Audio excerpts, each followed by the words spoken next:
ভারতের মুকেশ আম্বানির স্ত্রী নীতা আম্বানি সে এক বোতল পানি খেয়েছে যার দাম $60,000 অর্থাৎ $60,000 একটা পানির বোতলের দাম আপনি কল্পনা করতে পারেন। নীতা আম্বানিকে প্রশ্ন করা হয়েছে যে আপনি $60,000 দিয়ে মাত্র এক বোতল পানি খেলেন, এর কারণ কি, এর বিশেষত্বটা কি আছে? তখন তিনি বলছেন যে এটার মধ্যে আছে অ্যান্টিএজিন, অর্থাৎ এমন একটা পদার্থ যেটা খেলে পরে মানুষ আজীবন যৌবন থাকে, অর্থাৎ শরীরের মধ্যে যে চামড়া আছে সেই চামড়া ভাঁজ পড়ে যায় না। তিনি বলছেন যে অ্যান্টিএজিনের কারণে আমি এক বোতল পানি খেয়েছি এবং সেই এক বোতল ওয়াটার হচ্ছে, সেটাকে বলা গোল্ড ওয়াটার, অর্থাৎ স্বর্ণ দিয়ে যে পানিটাকে তৈরি করা হয় এবং স্বর্ণ এবং পানি মিশ্রিত এই দুইটা জিনিস একসাথে করে সেটাকে বলে যে গোল্ড ওয়াটার। সেই পানি তিনি খেয়েছেন $60,000 দিয়ে। আপনি কল্পনা করতে পারেন যে তার এক বোতল পানির দাম $60,000। আমার আর আপনার জীবনে সারা জীবন চলতে কত কোটি টাকার প্রয়োজন পড়ে? আর তো তিনি অ্যান্টিএজিন, শরীরের চামড়া যাতে ভাঁজ পড়ে না যায়, চোখ যাতে কুচকে না যায়, তারপর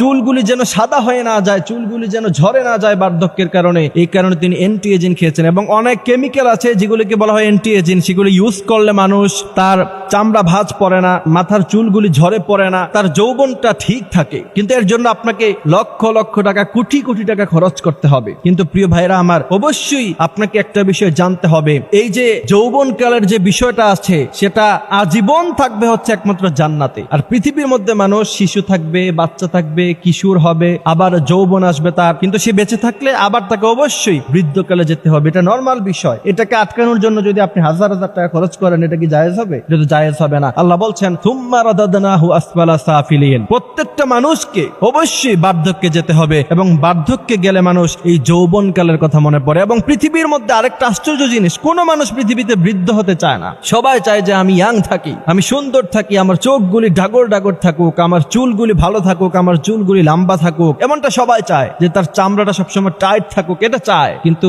এটা চাইলেও মানুষ আজীবন এটাকে ধরে রাখতে পারে না। সময়ের পরিবর্তনের সাথে সাথে মানুষ তার নিজেকেও পরিবর্তন করতে বাধ্য হয়। এক সময় কিশোর ছিল, দেখতে তাকালে তার অনেক সুন্দর লাগতো, কিন্তু এখন বয়স হয়ে গিয়েছে, তাকালে আর ভালো লাগে না। এমন অবস্থা অবশ্যই আপনাকে বুঝতে হবে, আপনি যদি চির আজীবন যদি যৌবনকাল পেতে চান, অবশ্যই আপনাকে জান্নাতে যেতে হবে। জান্নাতে রাসূল বলছেন মানুষের বয়স হবে 33 বছর, এর চেয়ে বেশি বার্ধক্য জান্নাতে আর কেউ হবে না। সুতরাং আজীবন যদি আপনি যুবক থাকতে চান, যুবতী থাকতে চান, অবশ্যই আপনাকে জান্নাতের পথে হাঁটতে হবে। আল্লাহ সুবহানাহু ওয়া তাআলা আমাদেরকে এই কথাগুলি বোঝার, মানার তৌফিক দান করুক। আমিন।